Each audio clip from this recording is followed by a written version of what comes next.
आलसी गधे की कहानी। गांव में नमक का व्यापारी रहता था। उसके पास एक गधा था। व्यापारी रोज अपने गोदाम से दुकान तक नमक ले जाने के लिए गधे का इस्तेमाल किया करता था।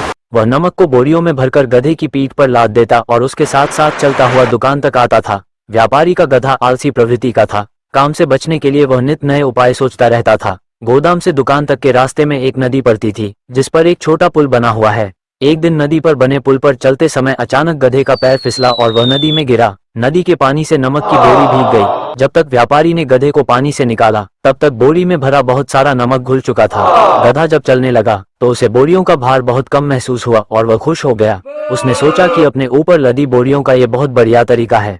अगले दिन वह जानबूझकर नदी में गिर पड़ा। नमक पानी में घुल जाने से बोरी का वजन फिर कम हो गया। उसके बाद वह हर रोज ऐसा ही करने लगा। रोज रोज गधे की यह हरकत देखकर व्यापारी उसकी चालाकी समझ गया। उसने गधे को सबक सिखाने का फैसला कर लिया और अगले दिन बोरी में नमक के स्थान पर रुई भरकर गधे की पीठ पर लाद दिया। रुई हल्की थी। इसके बाद भी आलसी गधे ने सोचा कि क्यों न रोज की तरह नदी के पानी में गिरकर इस वजन को और कम कर लिया जाए। इसलिए वह जानबूझकर नदी में गिर पड़ा। लेकिन इस बार बोरी में नमक नहीं बल्कि रुई थी। पानी में भीगकर रुई का वजन कई गुना बढ़ गया। गधा जब उठकर चलने को हुआ तो इतने भारी बोझ से उसका बुरा हाल हो गया। उस दिन के बाद उसने कभी आलसी न करने का निर्णय लिया।